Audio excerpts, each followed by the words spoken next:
のりつぴろりんです。皆さんね、日経ウーマンチャンクさんの記事読みましたか？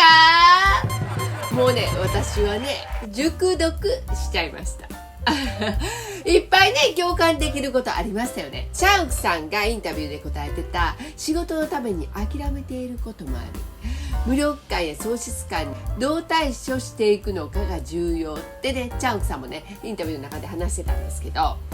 だからチャンクさんの場合はね、仕事がね、忙しいのはもちろんなんですけど、有名人なので、やっぱりなんかこう諦めてることもたくさんあるんでしょうね。彼女がいたりしてもね、まあ大っぴらしてデートとかできないですからね。私の場合はね、今ね、すごく忙しい時期で、今は朝から晩までね、仕事一色で、もうチャンクさんのね、推し活もね、ほとんどできてませんし。忙しくなりすぎてね、だからたまにね、何のために仕事してるのかっていうのがね、わからなくなる瞬間っていうのがね、あったりするんですけど、本当にね、チャンさんが言ってた通り、メンタル管理は大切だと思います。でもね、そんなね、私のね、メンタルを管理してくれてるのが、チャンクさんであり、そして、この YouTube であるんですよね。推し活がね、できない忙しい時期でも、週に1回この動画を配信することで、チャンクさんをね、応援させていただけたり、で、皆さんにいただいたコメントをね、読ませてもらって、少しでも皆さんとチャンクさんの情報をね、共有できたっていうね、喜びを感じてね、満足しているっていう感じです。そしてね、繁忙期が終わった後に、ちゃんともっとする推し活を夢見て、またね、仕事頑張るってね、気持ちになってます。ほんとね、よくよく考えたら、仕事を頑張れるのもチャンクさんのおかげですよね。そしてね、雑誌の中で、人として楽しく暮らしたい、幸せに暮らしたいというようなことをね、以前より考えるようになりましたと、チャンクさんも言ってたんですけど、まさにね、私も最近これをよく考えます。で、幸せってね、人それぞれ価値観によってやっぱり違うと思うんですけど、皆さんはどうですか？お金がね、たくさんあれば幸せですか？もちろんね、自由になるお金がなくってもやりたいことができないので、やっぱりね、お金は少しは必要だと思うんですよね。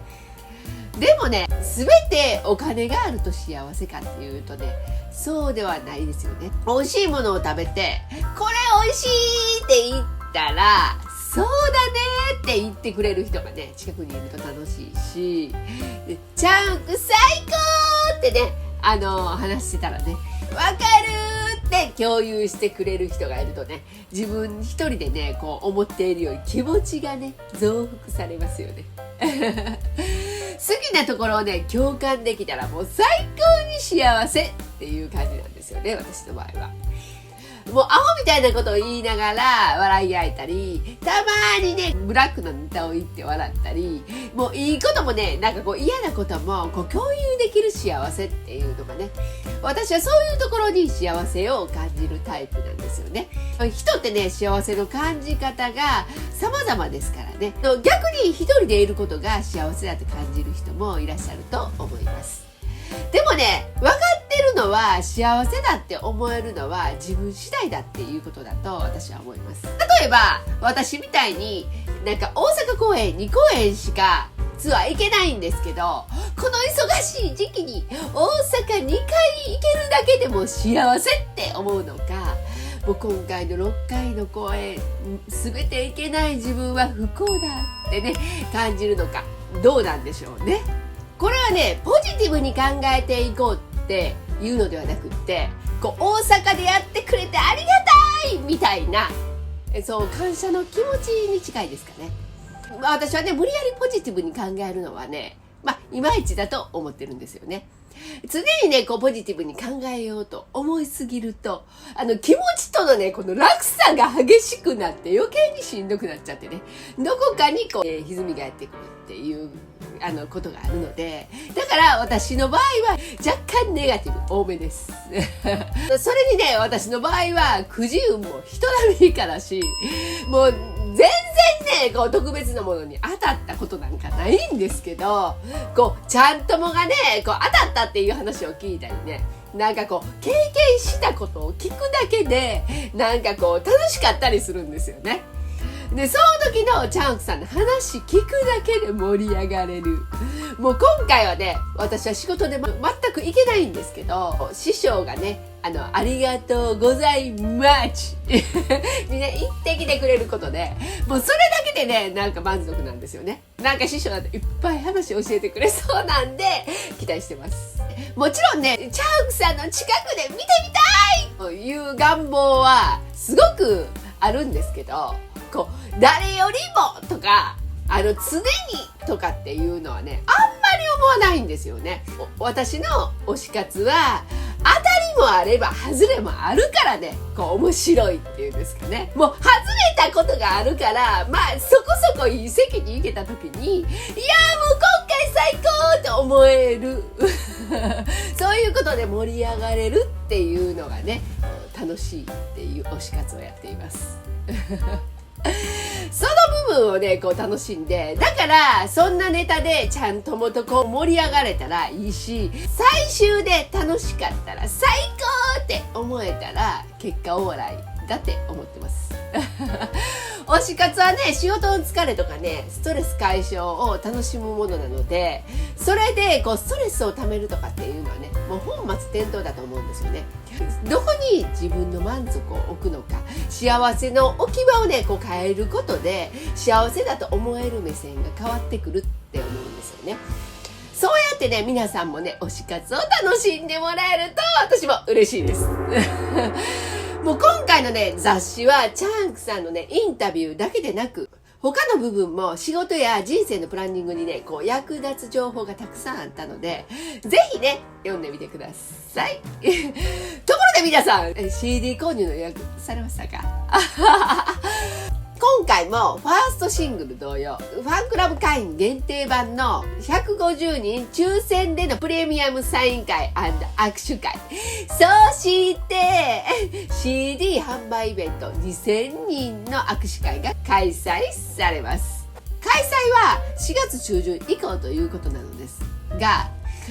私もねその頃だと上京できるかなとちょっと期待しています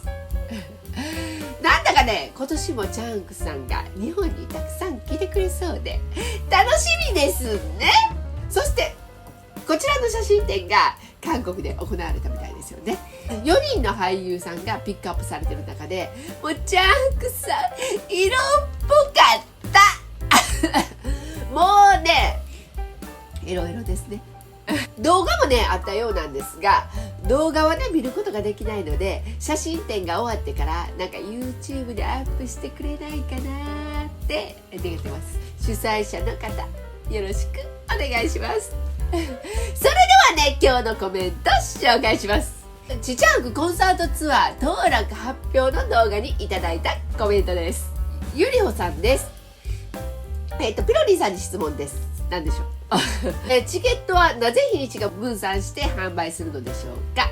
そうすると最終的に完売できないこともあるのではと思ったりするのですが、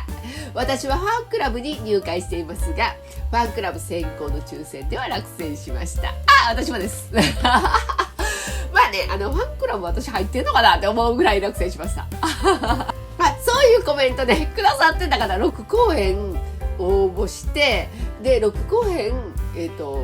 落選したという方もいらっしゃいますよね。すごく当たる人もいれば外れる人もいる。そういうのを楽しんでいきましょう。次回はねきっと当たるはずです。今回はねチャンクさんもいろいろと考えてくださったんでしょうね。大阪福岡は250人ぐらいのキャパなので、この間コメントでくださってたかなさんみたいに仕事や家庭があってどうしてもね東京とか大阪とか遠出できないっていう九州の方も今回は九州開催なのでなんかね行くチャンスはありますし、大阪はもう近畿四国中国東海ともうそこら辺のファンのために、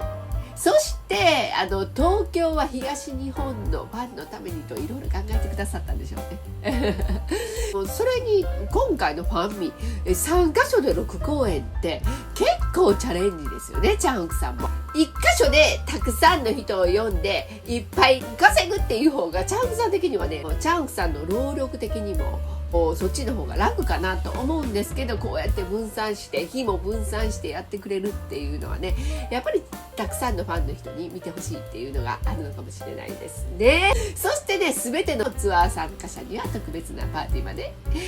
考えてくださったっていう感じなんでしょうね。もちろんね、パーティーは、チケットが売れるためっていうのもあるとは思うんですけど、でもね、6公演行って近くでチャンクさんを見れるっていう方はね、ご褒美みたいな感じですかね。こうやってこれだけ日本にね重点的に来てくださるのはね、日本のファンにとってはね本当ありがたいですよね。チャンクさんは常にペンのこと考えてくださってるなって皆さん一緒に感謝しましょう。もうこの間の能登の地震の時にもチャンクさんなんと1000万円の寄付をくださって、もうなんだかね日本のファンに対する愛を感じましたよね。チャンクさん本当にありがとうございます。もうこれからもねどんどんね日本で活躍してくれることを楽しみにしていましょ